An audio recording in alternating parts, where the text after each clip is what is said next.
clouds of smoke stretching for hundreds of miles. The Pantanal wetlands in western Brazil have been decimated by unprecedented fires.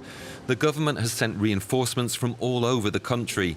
In the state of Mato Grosso do Sul, which contains 65% of this fragile ecosystem, 400 firefighters, soldiers and brigadiers have been mobilised for more than 3 months, day and night. The flames have already destroyed more than 760,000 hectares of vegetation. To join the team on the front line, you have to travel more than 80 kilometers from the town of Corumbá, the epicenter of the fires, and cross the Paraguay River. These difficulties with access are making the fight against the fires in the Pantanal much tougher. June smashed all records, with more than 2,600 fires breaking out. That's 30 times more than last year. Every minute, the equivalent of 9 football pitches was decimated. From this farm, converted into a support base, these soldiers have been fighting the surrounding fires for a week and a half. The day before, they managed to bring the flames under control with the precious help of unseasonably heavy rain.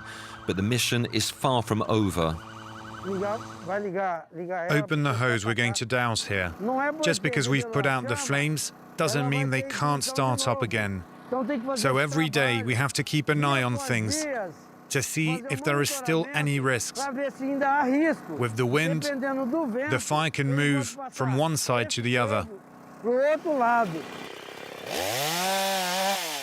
The other danger comes from underground fires. They're invisible and continue to burn under a layer of vegetation and sand.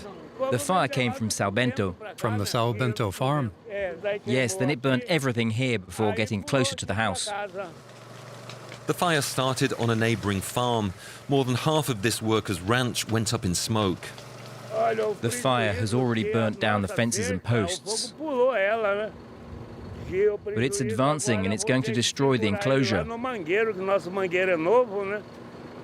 That's what's going to hurt us. The enclosure is new. It cost 70,000 euros. Heavy losses for farmers, who are often the ones responsible. 95% of fires originate on farmland in the region.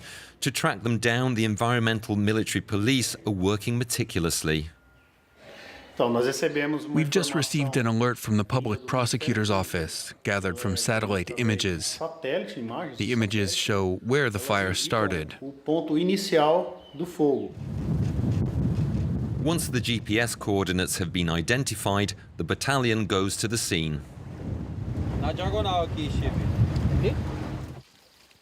The fire is about 100 meters from the riverbank. The team has to get as close as possible. We thought we'd get there, but the bushes are thorny and we can't go any further.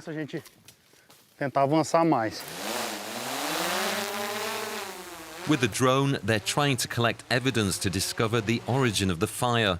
The area is completely burnt out. The crime is not starting fires, because there are legal techniques for burning agricultural land, for example, with environmental licenses. The crime is when the fire gets out of control and becomes a forest fire.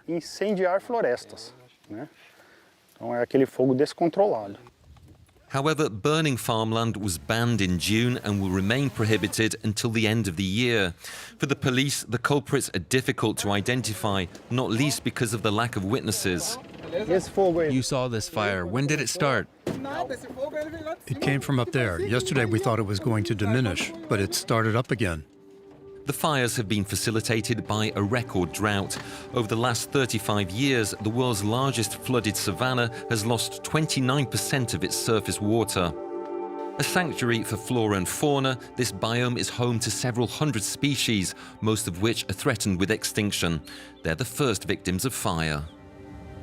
We're heading for the banks of the river, where we spotted a family of howler monkeys, and we've been keeping an eye on them ever since. This area has been completely destroyed by fire. This biologist patrols the area every day. According to a study in 2020, unprecedented fires caused the death of 17 million animals. The firefighters managed to save these trees from the flames. The monkeys were able to take refuge in the treetops, and they're now being fed while waiting for the vegetation to regenerate. But this ecosystem is on borrowed time. Affected by global warming and climate phenomena such as El Niño and La Niña, the Pantanal is also being devastated by deforestation, which increased by almost 60% last year, according to the NGO Map Biomas.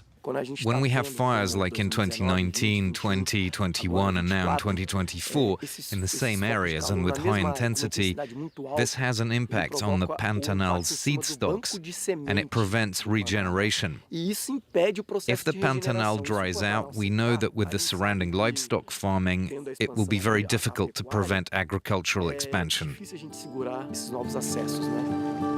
The fire season has only just begun and usually lasts until October. Other biomes are also affected. In the Amazon, more than 14,000 fires have already been recorded since the beginning of January, compared with 8,000 at the same time last year.